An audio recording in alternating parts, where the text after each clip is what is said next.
Private island එක Elon mask bill ක්ලින්ටන්ට ඒ වගේ ප්‍රධාන පෙළ සල්ලිකාරයන්ට අඩු වයසේ ළමයි ගණිකා සේවයට දුන්න මිනිස්සෙක්. 14 years old. I was 16 years old. was 16. 17. 14 years old. එප්ස්ටීන් කියලා කියන්නේ ඒන්ජල් කෙනෙක්. Oh my gosh. Michael Jackson. Deepak Chopra is in the Epstein files.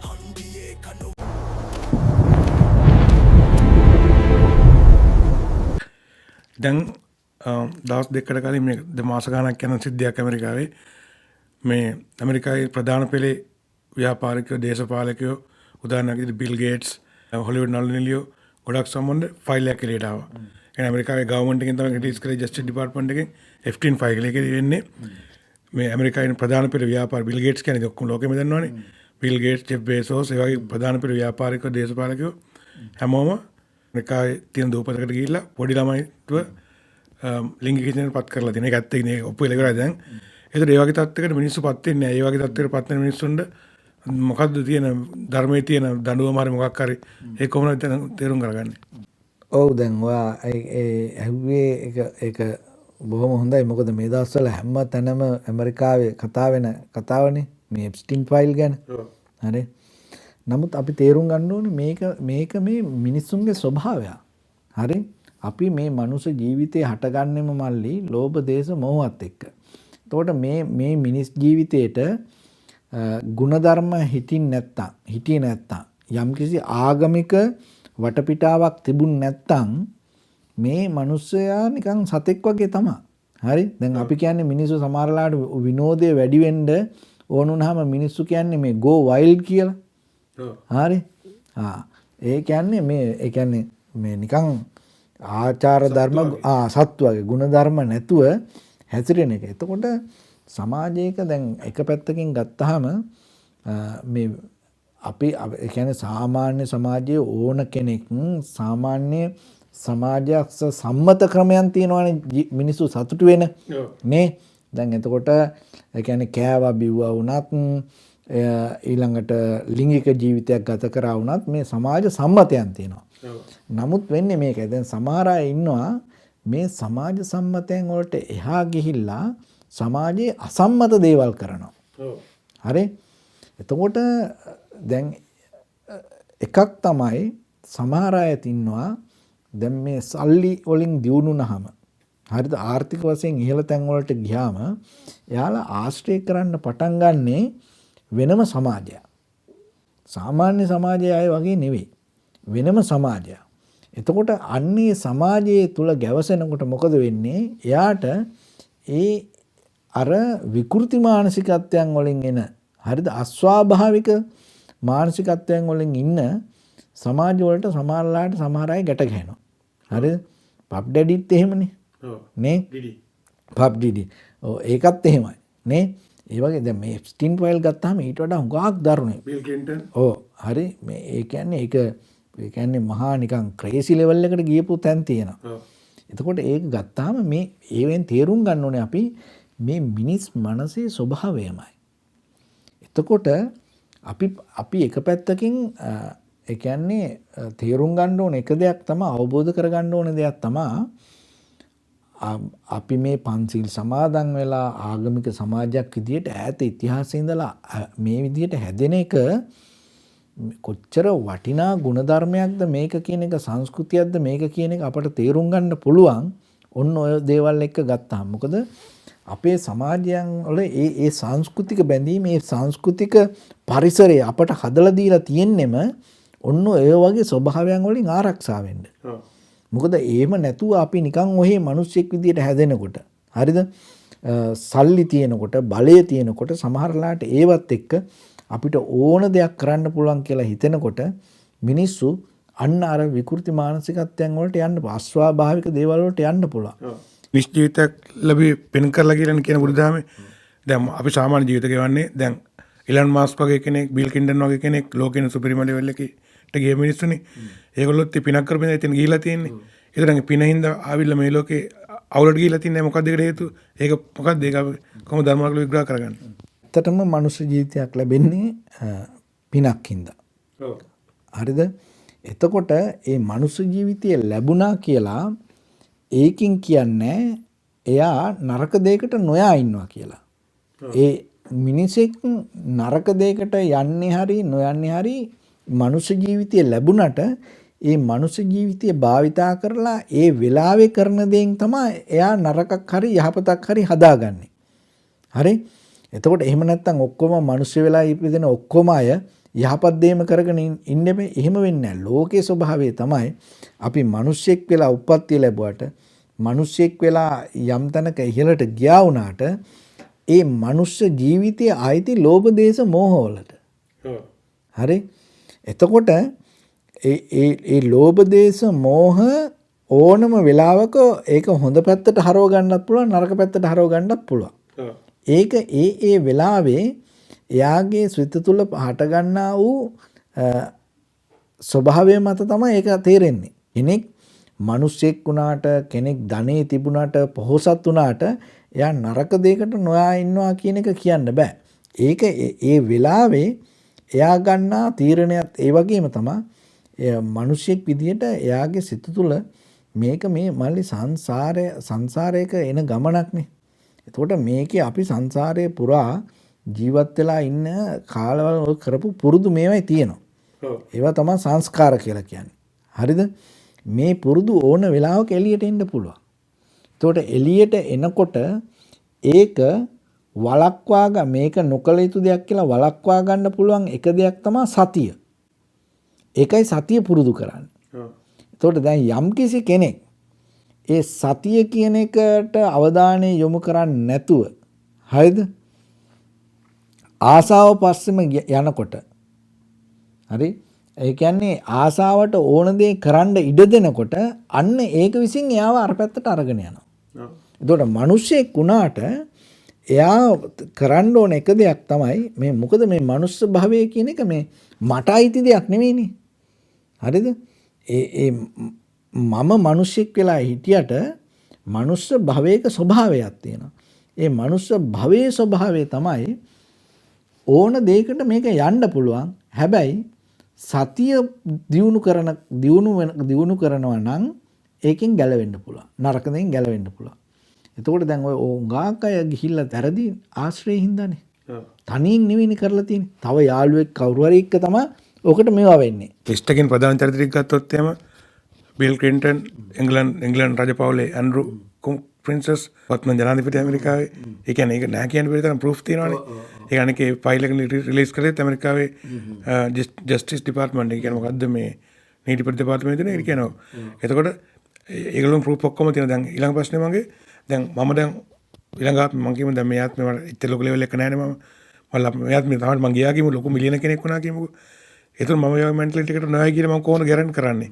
එහෙම නැත්නම් මෙහෙම කිව්ව මම මැරෙනවා දැන්. අද මැරිලා ගිහිල්ලා ඊළඟ ආත්ම හොඳ ලෝකෙන හොඳ සුපිරි සල්ලිකාරයෙක් කියලා ඉපදෙනවා. එතකොට මම ඉතින් නොයන්න මම මොනවද කරන්නේ? මම කොහොමද දන්නවා ඉතින් එයාද නැද්ද කියලා. ඒ වගේ තැනකට. ඒකන් දූපතට ගිහලා ළමයි දූෂණය කරන මට්ටමකට යන්නේ කොහොමද ඒ වගේ මිලියන කෙනෙක්? මම එහෙම නොයයි කියලා මට කියන්න පුළුවන් දනාගදී දවසක. මම මැරිලා ගිය දවසක. ඒක පොඩි මිනිස්සු නේ ඔය දැන් ගිහලා අහුවෙලා තියෙන්නේ. ඒක හොඳ ප්‍රශ්නයක් ඔය ඇහුවේ. දැන් මෙහෙමයි. ඒක වෙන්නේ මෙන්න මෙහෙමයි මල්ලි. දැන් ඔයා අපි කියමුකෝ ඊළඟ භවයක හොඳ සල්ලිකාරයෙක් වෙලා දැන් ඔය ඉන්න මට්ටමක පරිසරයකට ආවා කියලා. එතකොට ඔයා අතින් ඒ වගේ දෙයක් වෙන්න පුළුවන්ද බැරිද කියන එක නේ අහන්නේ. ඒකට විසඳුම තමයි අද ඔයා හිතාගත්තා මම නම් මෙහෙම දෙයක් කරන්නේ නැහැ කියලා. හරිද? අද ඔයා නොකර ඉන්නවා නම් ඔයා එහෙම දෙයකට හිතින්වත් කැමැත්තක් නැත්තම් ඔයා අතින් එදාට ඒක වෙන්නේ නැහැ. දැන් ඕක උදාහරණයක් විදිහට කියන්නම් අනිත් පැත්තට. දැන් ඕවා දකින්න සමහර අය ඉන්නවා ආශා මරු අම්මා මටත් තිබ්බනම් හොඳයි කියලා අන්න හිතින් හිතනව නේද? එයා ඒකේ නා යම් දවසක අර වගේ තත්යකටපත් වුණොත් අන්න අර සිතුවිල්ල මතුවලා එන්න පුළුවන්. ඒ නිසා ඔයාට තියෙන්නේ සංසාරය ගැන බය වෙන්න දෙයක් නැහැ. අද ඔයාට පුළුවන් නම් හොඳ සතියෙන් හොඳ මොඩල් එකක් ඔයාට හදාගන්න. මම නම් සංසාරේ කවදාවත් එහෙම කරන්නේ නැහැ කියලා හිතන්න පුළුවන් හැකියාව හදාගත්තාම ඒක උපකාර වෙනවා අතෙන්න. ඒක තමයි කරන්න තියෙන හොඳම දේ. දැන් F15 කියන චරිතය තමයි ඒක මේ ලෝකෙින ප්‍රධාන පෙළේ ටොප් 200 වලට මිනිස්සු දැන් ජීවිත අතරින් මිනිස්සුන්ගෙමුත් සුපිරිම ඕන කෙනෙක් දැන් 200කට විතර අඩු වයස ළමයි සපයලා තියෙනවා ගණිකාවන් විදියට. වෙනම අයිලන්ඩ් එකක් හදලා ඒකේ කැමරා දාලා සුපිරි ආරක්ෂාවක් දීලා ඒ හැමෝම කනෙක්ට්. එතකොට ඒ වගේ චරිතයක් බිහි වෙන්නේ කොහොමද? එයා කරපු පාපයක් ඉඳද එයා බිලියන කෙනෙක් අනේක. එයා හොඳට හම්බ කරලා තියෙන හොඳ සල්ලිකාරය ලෝකේ නම්බර් 1. ඒ තත්ත්වයේ මිනිස්සුපත් වෙන කොහොම ධර්මානුකූලව. දැන් මිනිස්සෙක් ගත්තාම ඒ මිනිස්සයා තමන් සම්බන්ධයෙන් වගකීමක් දරුවේ නැත්තම් ජීවිතේ තමන් මේ දේ හොඳයි මේ දේ නරකයි කියලා කල්පනා කරන්න තමන්ට යහපතක් වෙනවාය අනුන්ට යහපතක් වෙනවාය කියලා හිතන්න තේරුම් ගන්න පුරුදුනේ නැත්තම් සමාජයේ ඕනම කෙනෙක්ට ඒ කෙනාව ඕන තැනකට මෙහෙවන්න පුළුවන්. දැන් ওই වගේ තමයි දැන් උදාහරණ විදියට ගත්තාම ඈත ඉතිහාසයේ ඉඳලා ওই දෙවන ලෝක යුද්ධ කාලේ ඉඳලා ওই වගේ චරිත අනන්තවත් බිහි වෙච්ච තැන් තියෙනවා. හදපු තැන් තියෙනවා. හරි. අදටත් ලෝකේ අනන්තවත් ওই වගේ චරිත තව විසිරිච්ච තැන් තියෙනවා. සමහර වෙලාවට එකක් තමයි දැඩි පුංචි කාලේ ඉඳලා යම් කිසි කෙනෙක් ගැන දැඩි වෛරයක්. පුංචි කාලේ ඉඳලා මොකක් හරි පලි ගැනීමක්. එහෙම නැත්නම් පුංචි කාලේ ඉඳලා කාට හරි කරදර කරන්න, හිංසා කරන්න, පීඩා කරන්න අදහසක්. ඒ තියාගෙන සමහරලාට හැදිච්ච අය. එහෙමත් නැත්නම් ළමයි විදියට එයාලා පුංචි කාලේ අනිත් අයගෙන් ඇබියුස් වෙච්ච අය. ඒ වේදනාව එයාලගේ හිතවල තියෙනවා. හරිද? එතකොට මෙයාලා ලොකු වෙනකොට සමාජයේ ඉන්නවා සමහර අය ඉන්නවා මේ කැරක්ටර්ස් තේරුම් ගන්න පුළුවන්. ඊට පස්සේ දැන් ඔය ඉන්ටෙලිජන්ස් සර්විස් වගේ ඒවට දැන් උදාහරණයක් විදිහට දැන් ලංකාවේ ඔය LTT වගේ ඒ තිබ්බ කාලවල මරාගෙන මැරෙන බෝම්බකාරයෝ හදන්න. හරිද? සාමාන්‍ය මේ හොඳට ඉස්කෝලේ ගිහිල්ලා එහෙම හිටපු අය නෙමෙයි සමහරලාට නේ මොකක් හරි පුංචි කාලේ හිතේ මොකක් හරි තිබ්බ වේදනාවක් තරහක් එහෙම නැත්නම් සමාජයෙන් පුංචි කාලේ එයාට වෙච්ච අසාධාරණයක් උදාහරණයක් තියෙනවා. පිල්ලයන් කොටින්ද ළමයි ගානවල හැමදාම එලිටින් කියලා පිකප් එකකින් එන්න යන්න කියලා. ඒකනේ. පුලි වෙන හින්දා. අන්න ඒකනේ. ඒ වගේ එහෙම තියෙනවා. එතකොට සමාජයක් විදිහට අපට තියෙන ලොකු වගකීමක් තමයි කිසිම ළමයෙක්ට සමාජයේ මෙන්න මේ පීඩාවට, අසාධාරණයට, අසහනයට පත් වෙන්න ඉඩ නොදී සමාජයේ ළමයෙක්ව තැලෙන්නේ නැතුව හදන්න පුරුද්දක් අපි හදා ගන්න ඕනේ. මොකද එහෙම නැත්තම් මේ ළමයා සමාජයේ කොයි පැත්තකට යයිද කියලා අපිට තේරුම් ගන්න බෑ. දැන් මේ එප්ස්ටීන් වගේ අය ගත්තාම මෙයාලා මේ වගේ තත්යකට පත් වෙන්නේ අහම්බෙන් නෙමෙයි. ඉතින් ඒකින්ද අපි දන්නේ මේ එප්ස්ටීන් වගේ අයට පුංචි කාලේ සමාජයේ මොන වගේ අසාධාරණයක් වුණාද කියලා. පීඩාවට පත් වුණාද කියලා. ඒ නිසා සමාජයක් විදිහට අපට වගකීමක් තියෙනවා ළමයිව බොහොම පරිස්සමෙන් හදන්න. මොකද ඒ ළමයි පීඩාවට පත් වුණොත්, ඒ ළමයි බුලි වුණොත්, ඊළඟට ඒ ළමයින්ට සමාජයෙන් අසාධාරණකම් වුණොත්, හරි? එතකොට සමාජයේ මෙන්න මේ වගේ චරිත හරහා ඇවිල්ලා සමහර විට එයාලා සමස්ත සමාජයකින්ම ඒ පලිගන්න ඉඩ තියෙනවා. F-15 කියලා කියන්නේ ප්‍රයිවට් අයිලන්ඩ් එක ඇමරිකානු සල්ලිකාරයන් ඇමරිකානු ලෝකෙම එංගලන්තේ ඉලන් මාස්ක් බිල් ක්ලින්ටන්ද ඒ වගේ ප්‍රධාන ප්‍රේස සල්ලිකාරයන්ට අඩු වයසේ ළමයි ගණිකා සේවයට දුන්න මිනිස්සෙක් පැහැරගෙන ගිහිල්ලා. ඒ දැන් හාමුදුරුවෝ කියනවා මේ මිනිස්සයා ඒ වගේ කෙනෙක් හැදුනේ පොඩි කාලේ මම එකේ පීඩනවලට ලක් වෙච්ච ඉඳ කියලා. ඒතර එහෙම කෙනෙක් එහෙම කරා කියලා මේ කර්මයේ සමාවක් තියෙනවද? එයාට දෙන කර්මානුකූල ලැබෙන දඩුවමක් තියෙනවද? එහෙම නැත්නම් එහෙම වෙන කෙනෙක් කියලා එයාට සහනයක් තියෙනවද කර්මානුකූල? ඒකත් කියන්නේ එයාගේ කර්මයට, ඒ කියන්නේ එයාගේ අනාගත සංසාර ගමනේදී. සමහර අය මම දැක්කා එප්ස්ටීන් කියලා කියන්නේ ඒන්ජල් කෙනෙක් කියලා දාලා තිබ්බා. ඔව් ඒකට හේතුව මොකක්ද දන්නවද? ඒ කියන්නේ සමාජයේ මේ ලොකු අය, ප්‍රසිද්ධ අය, ධනෙ තියෙන අය, හරිද? නිකන් ලස්සන ඇඳුම් වලින්, සමාජයේ ටයිටල් වලින් නිකන් තමන්ගේ කැරක්ටර් එක බොහෝම හොඳ සුපිරිසුදු කැරක්ටර් එකක් කියලා තියාගෙන හිටියට එයාලගේ ඇතුලේ තියෙන්නේ සම්පූර්ණ වෙනස් කතාවක් කියන එක ඔප්පු කරලා පෙන්වුවේ එප්ස්ටීන් ෆයිල් වලින්. හරිද? ඉතින් ඒ වගේ ගත්තාම දැන් උදාහරණයක් විදිහට එහෙම ගත්තාම දැන් නිකන් මෙහෙම හිතන්නකෝ දැන් සමාජයේ යම් තැනකදී එප්ස්ටීන් වගේ අය හිතුවද දන්නේ මේක මේ සමාජයේ බොරුවක්. මේ බොරුවෙන් වෙලාගෙන ඉන්නේ. මේක සමාජයේ මිනිසුන්ට මේ බොරුව පෙන්නලා දෙන්න ඕනේ කියලා සමහරලාට එහෙම කරාද දන්නේ නැහැ. එහෙම වුණා නම් ඒක සමාජයට කරපු යාපතක් වෙනවනේ. නරක කෙනාව නැතිකරන්න හොඳ කෙනෙක් විදියට ගිහිල්ලා බෑනේ. සමහර තැන්වලදී නේ නරක කෙනාව නැතිකරන්න එතෙන්ට යන්නේ එයා නරක කෙනෙක් කියලා. දැන් ඔය අපි කියමුකෝ ඩ්‍රග්ස් අල්ලන එහෙම නැත්නම් පාතාල නේ ගැන්ග්ස්ටර්ස්ලා ඒ වගේ තැන්වලට සාමාන්‍ය සමහරලාට ඩිටෙක්ටිව් කෙනෙක්ට යුනිෆෝම් එකක් ඇඳගෙන යන්න බෑනේ. එතකොට එයා යන්නේ අර වගේ අන්ඩර්කවර් යන්නේ හැබැයි ඩ්‍රග් ඩීලර් කෙනෙක් විදියට තමයි යන්නේ. හැබැයි එයාගේ පර්පස් එක ඒක නැති කරන එක. ඒ වගේ මම කියන්නේ ඒකෙන් එප්ස්ටීන් අර වගේ කියලා. නෑ මම කියන්නේ නමුත් ඒ කියන්නේ එයාලා ඒ වගේ වැරදි කරනකොට අනිවාර්යයෙන් මේකට ඉතින් දැන් ඉතින් බලන්න දැන් මේ ජීවිතේ මෙයා හිරගයක් ඇතුලේ නේ. ඒකනේ ඉතින් අන්තිමේට මොකද වුනේ කියලා කවුරුත් දන්නේ නැහැ. ඉතින් ඒක ওই වගේ අයගේ මානසිකත්වය කියන එක මහා විකෘති මානසිකත්වයක්. ඉතින් මේ මානසිකත්වය කියන එක ඒ කියන්නේ ඒ මානසිකත්වයේ විසින්ම එයාලට සංසාරේ හදලා දෙන තැන විකෘති තැන. මට එක්ස්ට්‍රීම් මයින්ඩ්සෙට් එක මම මොකද කරන්න ඕනේ? ඒ වගේ මයින්ඩ්සෙට් එකක් આવොත් මට උදාහරණයක් කිව්ව දැන් එහෙම කෙනෙක් කවුන කටවත් දෙනවද අවවාදේ මොකද්ද හැදෙන්නේ යහමකට යන්න. ඒ වගේ වෙලාවක කරන්න තියෙන හොඳම දේ තමයි ඉස්සෙල්ලාම තේරුම් ගන්න ඕනේ තමන් මේ මිනිස්සෙක් වීමේ වටිනාකම තේරුම් ගන්න ඕනේ. හරි? මිනිස්සෙක් වීමේ වටිනාකම තේරුම් අරගෙන ඒ මේ තමන් මිනිස්සෙක් උනේ යම්කිසි සංසාරේ කරපු පිනකට කියලා ඉස්සෙල්ලාම තේරුම් ගන්න ඕනේ. හැබැයි ඉතින් මෙහෙමයි. සමහර අය ඉන්නව මල්ලි ඒ කියන්නේ සමහර මානසික මට්ටම් එනවා.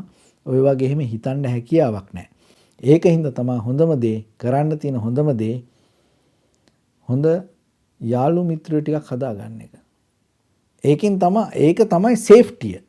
දැන් අපේ ශාසනය කියලා කියන්නේත් මල්ලි ඒකම තමයි. ශාසනය කියන එකේ තියෙන ප්‍රධානම දේ තමයි මේ ස්පිරිචුවල් ලයිෆ් එක ඩෙවලොප් කරගන්න අපිට හොඳ කල්යාණ මිත්‍රයෝ පිරිසක් හම්බෙනවා. හරිද? එතකොට ජීවිතේ ඕන තැනක් ගත්තා. දැන් බලන්න ওই නරක වැඩ ඔක්කොම කරන තැන් වලට ගත්තාම ඒ කියන්නේ කොහේ හරි තැනක යාළුවෝ සම්බන්ධ වෙලා ඉඳලා තියෙනවානේ. හරි? දැන් ඊළඟට දැන් ඔය වගේම කේස් එකක් වුණා. දැන් අර ලංකාවේ අර වීඩියෝ එකක් ලීක් වුණේ ස්කෝල් එක. ස්කෝල් එක ලීක් වීඩියෝ එකක් ලීක් වුණේ. දැන් ඒක ලීක් කරෙත් යාළුවෙක්නේ. හරි? ඒ වගේ ගත්තාම මේ යාළුවෝ කියන අය ජීවිතේට හරි පරිස්සමෙන් සම්බන්ධ කරගන්න ඕනේ. හරි? එතකොට අපිට සමහර වෙලාවට ජීවිතේ මේක හොඳයි මේක නරකයි කියලා අපට තේරුම් ගන්න හැකියාවක් නැහැ. එතකොට ඒ නිසා තමයි හැම වෙලේම සමාජයේ පිළිගත්ත සමාජයේ හොඳ කියන සමාජයේ වටිනාකමක් දීලා තියෙන හොඳ මිනිස්සු ආශ්‍රයේ ඉන්න එක අන්න අපිට අපේ ජීවිතයේ හොඳ පැත්තට අරගෙන යන්න උදව් කරනවා. එහෙම නැතුව සමහරලාට අපිටම තේරුම් අරගෙන මේ දේ නරකයි මේ දේ හොඳයි කියලා සමහර වෙලාවට එහෙම කරගන්න අමාරුයි මල්ලේ. මොකද නරකේ ඉන්න කෙනාට ඒ නරක හොඳ විදිහටනේ පේන්නේ. බොරු කියන කෙනා හිතන්නේ එයා කියන්නේ ඇත්ත කියලානේ. නේ? එතකොට කවුරු හරි ඉන්න ඕනේ එයාට කියලා දෙන්න නෑ ඔය කියන්නේ බොරු කියලා එයාට කියලා දෙන්න. අන්න ඒ වගේ ඉස්සෙල්ලාම මේක පටන් ගන්න යහපත් පැත්තට යන්න සංසාරේ කොතනක වුණත් අපි ප්‍රාර්ථනා කරන්න. ඒකනේ ඔය හැම පිනක් කරලාම අපි ප්‍රාර්ථනා කරන්නේ ඉමිනා පුඤ්ඤ කම්මේන මාමේ බාල සමාගමෝ සතන් සමාගමෝ හෝතු යාව නිබ්බානපත්ත්‍ය කියලා. තනියෙන් මේ ගමන යන්න බෑ. හරිද? ඒ නිසා හැම වෙලෙම ප්‍රාර්ථනා කරන්න. හොඳ යහපත් කල්යාණ මිත්‍රයෝ මට ලැබේවා කියලා. එතකොට ඔයා සංසාරේ කොහේ ගියත් ඔයා නරකකට වැටෙන්නේ නැහැ. නරකකට වැටුණත් කවුරු හරි කෙනෙක් ඔයාව එකෙන් ගලව ගන්නවා.